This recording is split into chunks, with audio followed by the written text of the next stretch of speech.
Before I go, I couldn't leave you without giving a few more updates on some of our most anticipated upcoming films. In January, we'll begin filming Thor, Love and Thunder with director Taika Waititi and Chris Hemsworth, Natalie Portman, and Tessa Thompson returning.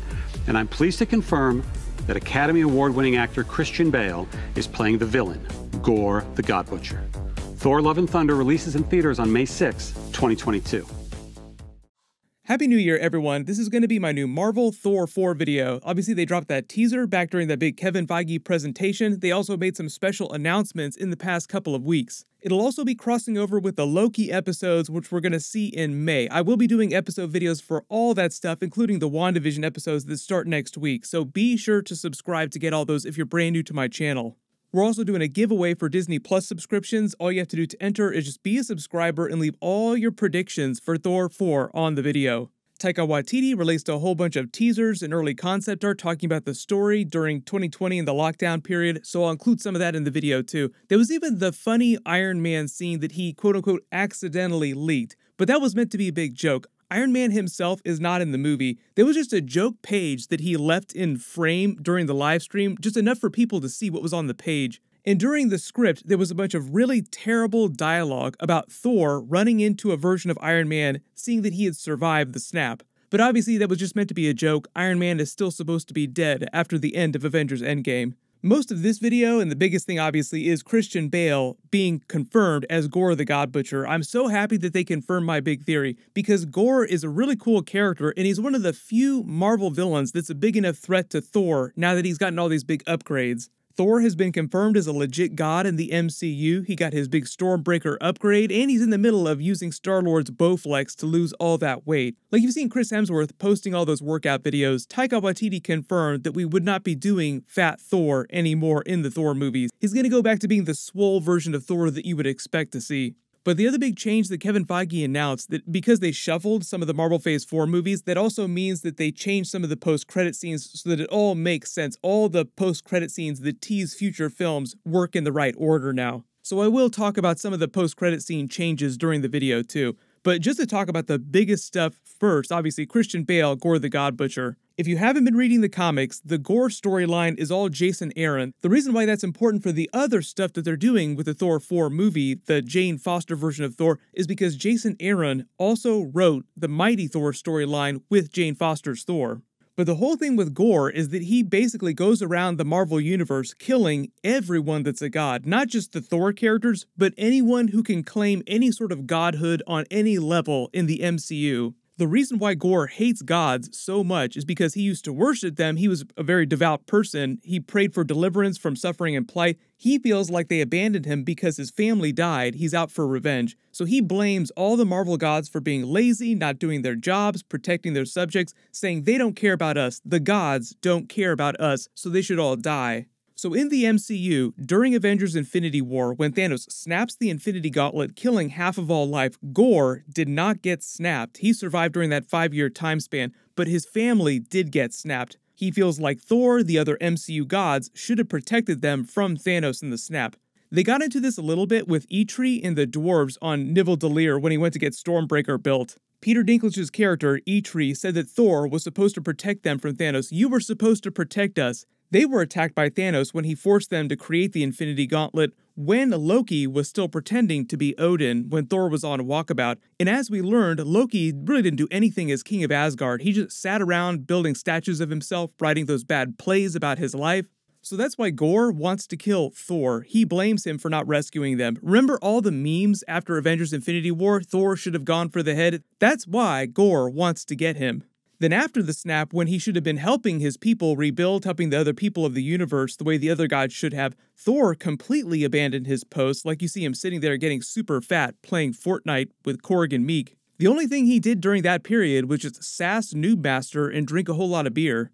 Then after Avengers Endgame, when they snap everyone back, Thor continues to shirk his responsibilities as a legit god in the MCU. He doesn't want to be King of Asgard, so he just screws off with the Guardians of the Galaxy for fun and adventure. So that's why Gorr hates all Marvel gods, and he's basically going around at the beginning of Thor 4 around the universe, killing anyone that can claim any sort of godhood, even the lesser gods, even the major gods. That's why it's so relevant that the Guardians of the Galaxy are a big part of the movie. They're a much bigger part than I would have expected before, and most of the Guardians are showing up now, confirmed to be showing up on set because they're filming right now.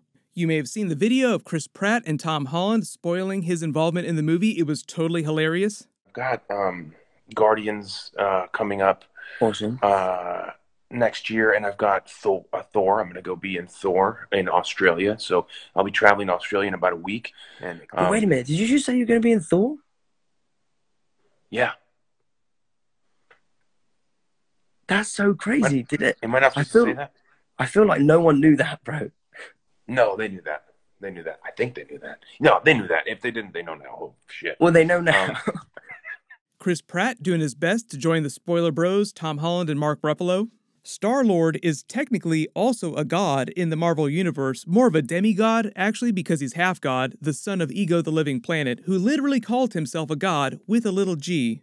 Even though he lost his powers when Ego supposedly died, and he's not as powerful when he's not touching Ego's surface, Gorr wouldn't care about any of those qualifiers. He'd just say, "You're a god, you just made my list." So you have to imagine Peter Quill trying to dance his way out of that fight.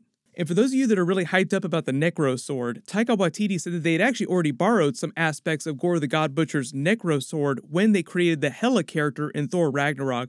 They said that Hela's ability to manifest all those weapons, the blades that just come out of nowhere, the giant spikes at the end of the movie when she's fighting Surtur, those were inspired visually by the look and the feel of Gorr's Necro Sword. And I know because of the lore behind the Necro Sword and what Marvel did with that recently during the Donny Cates comics run, in all the Spider-Man 3, Spider-Verse, Multiverse Easter eggs it seems like we're getting in the confirmed Tom Holland, Venom movie crossover that they're building up to in the future, a lot of you are now asking if there's going to be some sort of Venom Easter eggs in their interpretation of Gorr in the Necro Sword. Because in the Marvel Universe now, the Necro Sword is basically the primal symbiote. It's like a supercharged version of the Venom symbiote. I think at some point eventually Sony would love to be able to build up to a null storyline with the primal symbiotes inside the Venom spin-off movies. But the thing is that the null character, just relative to Venom, is kind of like a Thanos Infinity Gauntlet level storyline. So they can't just go straight to that right away. There's still so much other story that they have to do first. And most of what Kevin Feige has said about Venom MCU crossover stuff is that it'll be Tom Holland's Spider-Man going to the Venom movie, not Venom coming to the MCU. So just depending on how they interpret Gorr's Necro Sword during the movie, we'll see if there are any kind of smaller Venom Easter eggs, but obviously I'm not expecting Venom to show up anywhere during the movie. Remember the town Tonsberg where New Asgard is built? That's the same town from the flashback at the beginning of the first Thor movie where they were fighting the Frost Giants. It's also the town where Odin hid the Tesseract at the beginning of the first Captain America movie. It's like Odin's favorite town. Marvel wrote Thor into the Beowulf epic poem, and inside that town, Tonsberg, Norway, in ancient times, the Grendel creature attacks. Within the Marvel Universe, they revealed that the Grendel creature was just the primal symbiote inhabiting other creatures, other people. So it was basically Thor versus a version of Venom in ancient history. But because the movie's probably only going to be like 2.5 hours long, I'm only expecting Thor 4 to do a Cliff's Notes version of any kind of big history like that, and obviously Gorr's history as well. The reason why the Gorr story is connected to what's happening in the Mighty Thor storyline is because of all the idea of multiple versions of Thor. During the Gorr storyline, you have the main version of Thor teaming up with other versions of himself to defeat him, just because he's not enough by himself to defeat Gorr. The big difference, though, is that it's actually other versions of himself from other parts of the timeline, not from alternate universes. And the way the MCU is treating time travel in the multiverse is that they're all kind of lumping it together using the quantum realm. So time travel, alternate timelines, alternate realities, alternate dimensions, all kind of the same thing within the MCU.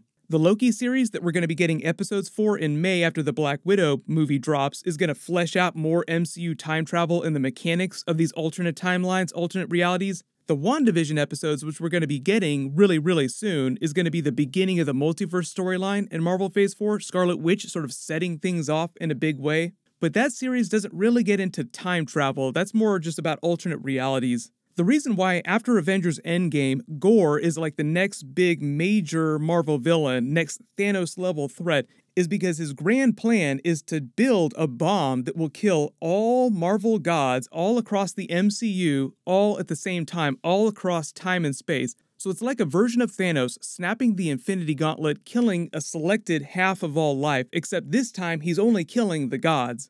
But just talking about some of the Marvel Phase 4 post-credit scenes, because Thor 4 is coming out right after Doctor Strange 2, I would expect a Doctor Strange 2 post-credit scene with the Thor characters setting at the beginning of that movie. They did the exact same thing with the first Doctor Strange movie, so maybe they'll just have another funny moment like that. And because this version of Loki is also going to be in Thor 4, I would also expect a Loki post-credit scene at the end of that series, helping set up the beginning of Thor 4 as well. There was also a really big announcement about the future of the Loki series this morning, so that's probably going to be my next video. I'll try to post that by later tonight if I can work fast enough. And also, the very first episode of Marvel Legends is dropping, I believe, at midnight, so I will do a video for that tomorrow. That's going to be sort of a prequel to the Wandavision episodes. Those will also start next week as well, so just make sure you have alerts turned on for my channel so you don't miss any of those videos, and I'll name a giveaway winner when I post that new Loki video. Everyone, click here for that really big WandaVision Episode 1 scene in the X-Men stuff that they just posted, and click here for that really big Deadpool 3 Ryan Reynolds video that he just posted as well. Thank you so much for watching, everyone stay safe, and Happy New Year!